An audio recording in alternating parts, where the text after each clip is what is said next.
Good afternoon, ladies and gentlemen. Shalom. I'm David Mencer, Israeli government spokesman for the National Public Diplomacy Directorate in the Office of the Prime Minister. Please put your questions in the chat together with your news outlet, and we'll get to them after a couple of items to share with you. First, this morning, a terror shooting attack near Yavne Junction, not far from Ashdod, murdered an Israeli policeman. Now, the police investigation says that the terrorist approached Highway 4 on foot. He shot our policeman and then continued on a shooting spree and wounded 4 more civilians until he was neutralized by a quick-witted civilian. The road has since reopened. In the last 2 weeks alone, we have faced almost daily attacks: a stabbing attack in Hadera, a shooting attack in Beersheba, which killed a young Israeli border policewoman, another shooting attack in Jaffa, which killed 7 Israelis and a Greek national, injuring 7 more. My own son, his 16-year-old son, came running home, having witnessed people escaping the gunman. None of this is sustainable. We know that this terrorist incitement seeks to kill Israelis within Israel. Make no mistake, our security forces are on extremely high alert. This incessant incitement comes from Hamas and Iran. They want more murderous violence, more civilians killed, another front with which to fight us. They will not succeed. Next, the tragic news of a fallen Israeli soldier. IDF casualties since the start of this war have unfortunately risen to 740. Sergeant Corin Bitan was aged just 19 years old and from Rosh Ayin. He fell in battle in southern Gaza. As the Prime Minister made clear yesterday during his visit to the Golani base near Binyamina, the soldiers that fell, as well as those that are recovering, they are the generation of victory, as he called them. Speaking of Israel's armed forces, he said that they're fighting a difficult war against Iran's axis of evil that seeks to destroy us, but they will not succeed. We are continuing to fight. We are paying a painful price. We have considerable achievements. And of course, the spirit of the IDF, the great spirit of our soldiers and medics and fighters that understand that we are fighting for our very existence and the future of the state of Israel. With God's help, as the Prime Minister said, together we will fight and together we will win. May his memory be a blessing.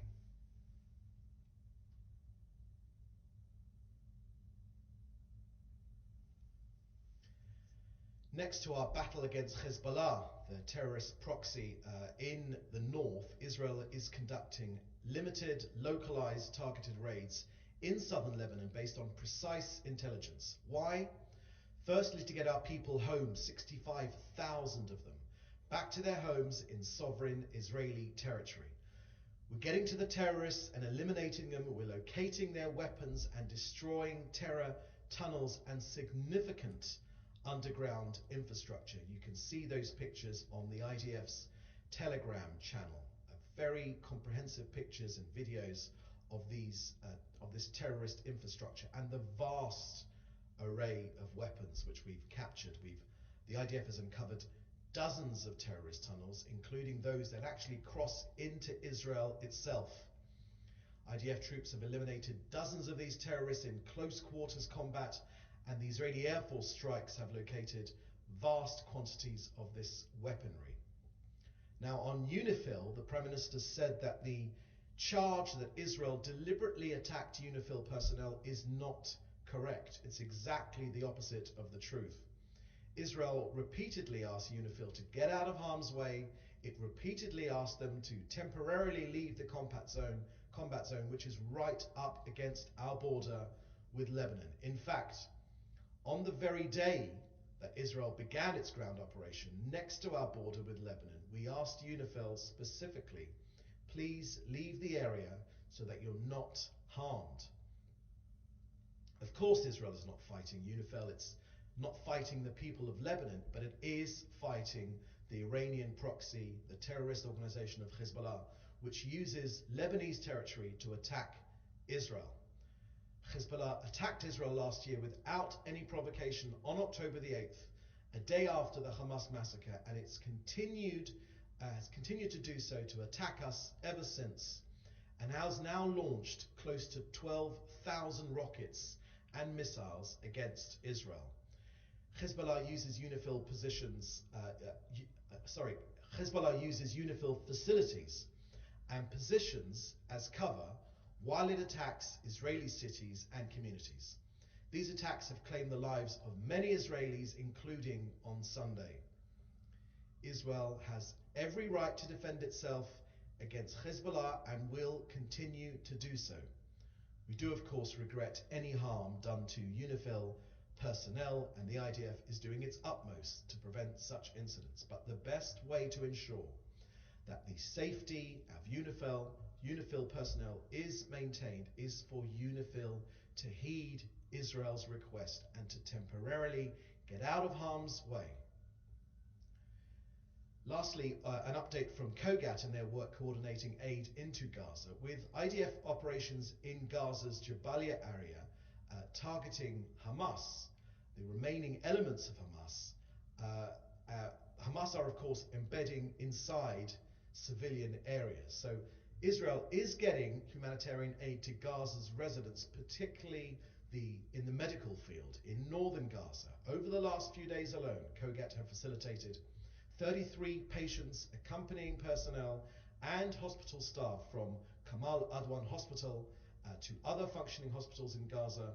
67,000 litres of fuel have been delivered for operating hospitals, 800 blood transfusion units from southern to northern Gaza, and COGAT is committed to getting more humanitarian aid, especially in the medical field, to Gazan civilians. Next, on the polio vaccine campaign, 93,000 children under the age of 10 in central Gaza were vaccinated against polio over the last couple of days during the first day of the second round of this polio campaign. 76,000 children also received vitamin A treatment. We are working with UNICEF and the World Health Organization for the effective vaccination campaign for all of Gaza. Now, just yesterday, 104 humanitarian aid trucks went into Gaza via Kerem Shalom and Erez, but just 12 trucks were collected from the Gazan side of Kerem Shalom by international aid organizations, which means that there remain 530 trucks worth of aid simply waiting for collection, which is a shocking indictment on the inefficiency of the United Nations. 6 tankers of cooking gas for essential infrastructure have also been transferred, as well as a convoy of 15 trucks which entered Gaza directly through Gate 96. Currently, there are 12 bakeries operational in Gaza, 4 bakeries in northern Gaza, and 8 bakeries in southern Gaza. You can get all of these details of Israel's humanitarian efforts on COGAT's website. So that's the end of our briefing today. I will now take your questions, which you should put in the chat together with your outlet. Thank you very much. First question here is from Joel Pollock. Your first question, Joel, from Breitbart News. US troops have never had to risk their lives for Israel in any war in the country's history. Is there any concern that the THAAD, the third battery, will change that? Thank you for that question, Joel. Yes, of course, you're right that Israel has never asked for American boots on the ground. These US personnel will be operating the THAAD missile defense system, which is able to shoot out of the sky from very high altitudes these Iranian missiles which Iran is threatening us with. But as you know, during this entire conflict, this conflict for our very existence, with Iran trying to destroy this country, Israel has never relied on any other troops from anywhere else in the world but our own troops taking care of our own people. That will remain. Next, does the THAAD battery add to Israel's defense systems? Um, Thank you for that question, Joel. Yes, of course. The THAAD missile defense system is a useful addition to seek to protect this country. And of course, it does show in not just in words, but in deeds as well, the US willing to defend this country, as the US itself says, its ironclad commitment to Israel's defense. Your third question, Joel, is there concern that giving Israel the THAAD battery will increase American leverage over Israeli military strategy? Thank you for that question, Joel. I don't think there's any concern of that whatsoever. Of course, we listen to the opinions of the United States, but in the ultimate analysis, we'll make our own final decisions based on our own national interest. That's always been the case. It's the case with any country which takes the security of its citizens safely, and that continues to be the case now. And the US understands that fact as well. We'll always listen to our closest allies, of course, but in the final analysis, the final decisions will be based on Israel's own national interest. Next question, if Hamas agreed to release all hostages in exchange for Israel ending the war in Gaza and Lebanon, would Israel make the deal? Let me just read that question again. If Hamas agreed to release all the hostages in exchange for Israel ending the war in Gaza and Lebanon, would Israel take the deal? Thank you for that question, Joel. Of course, we've made very, very clear that if Hamas lays down its arms and release all of our hostages, 101 of them, amongst them 2 children, amongst them 13 women and the elderly and men as well, some of them unfortunately who have been already killed, then this war would be over immediately. But what we're facing in our north is Iran's attempt to wipe this country off the face of the earth. It's an Iranian forward military operating base. Iran has hijacked Lebanon, specifically the southern part of Lebanon because of its proxy, and that's why it is our duty to get our people back home first and foremost, but also to push Hezbollah back, and for that space which it will be evacuated by Hezbollah to be taken over by the South Lebanese army. Excuse me. By the Lebanese army itself.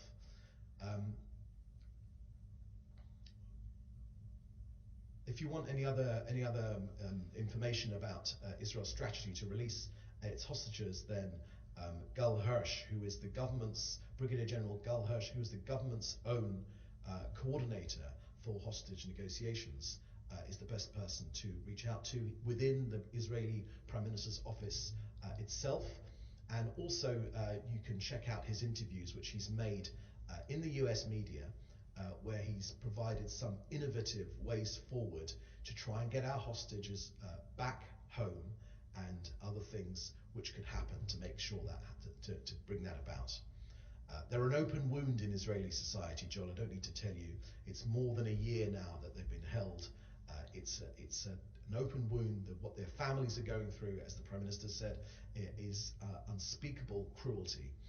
And we will bring them all home, every single one of them. It's one of our war aims. Okay, if you could just scroll up for a second. I just missed, there's one more question there. Next question from Joel Pollack at Breitbart News. There were many Sukkot left standing after the October 7th attacks. Some are standing to this day. Is there an effort to build new Sukkot in the communities that were attacked last year? Thank you for that question, Joel. As you're right to say that we're on, tomorrow is the eve of the Jewish festival of Sukkot, known as Tabernacles in English, where Jewish people around the world will be celebrating that festival.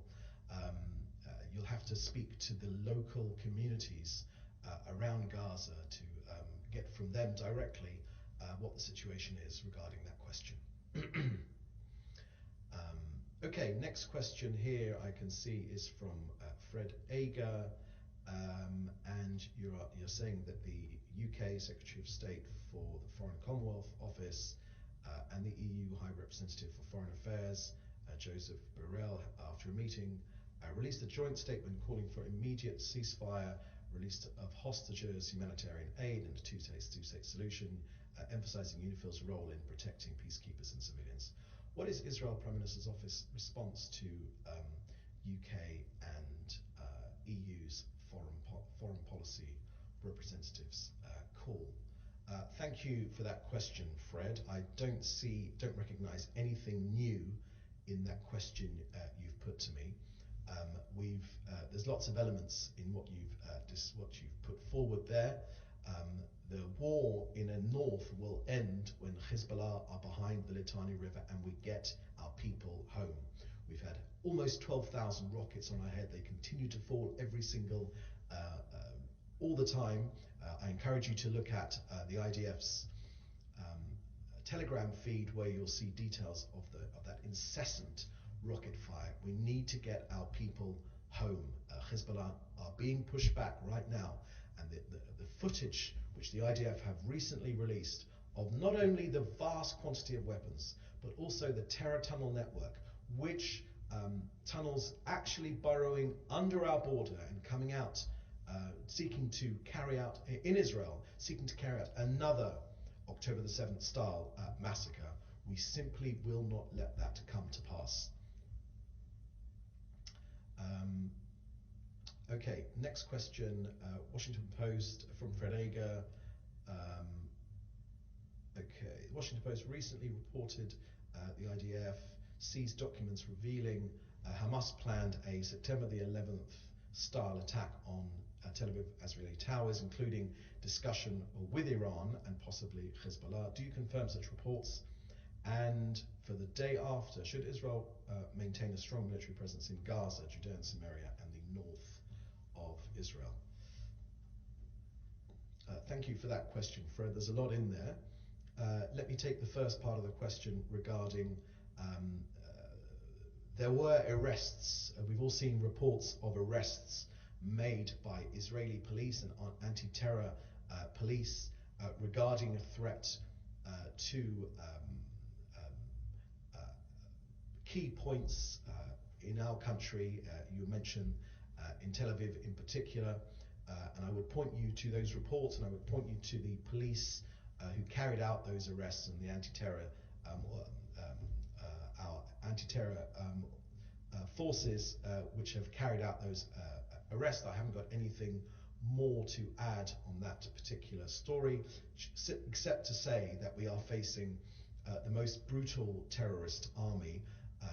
Let's be clear, the purpose of this terrorism is it's an existential threat to this country. They wish to destroy this country.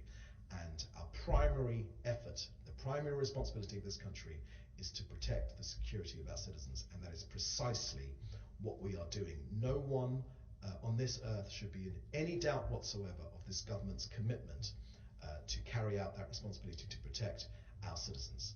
I haven't got anything more to add on that, and you should go to the police to get more effort. And next question you ask is for the day after. Should Israel maintain strong military presence in Gaza, Judea and Samaria, and the north of Israel? Look, we live in a very, very tough neighborhood, Fred. I don't need to remind you of that fact, which means that our armed forces will always maintain a strong presence in all areas where there is a threat to this country. That's precisely what we've done in the past.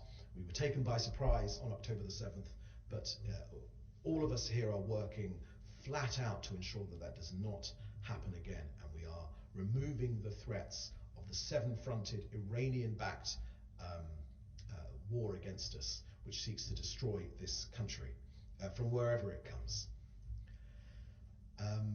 Next question from Jim Williams at Zenga International News. General Austin has spoken to his counterpart in Israel about ways to combat the drones being used by Iran and the proxies to attack Israel. Austin said that if Israel wants the US to provide the drone destroying system if needed, Can you confirm if the drone system offered by the US is in fact headed to Israel?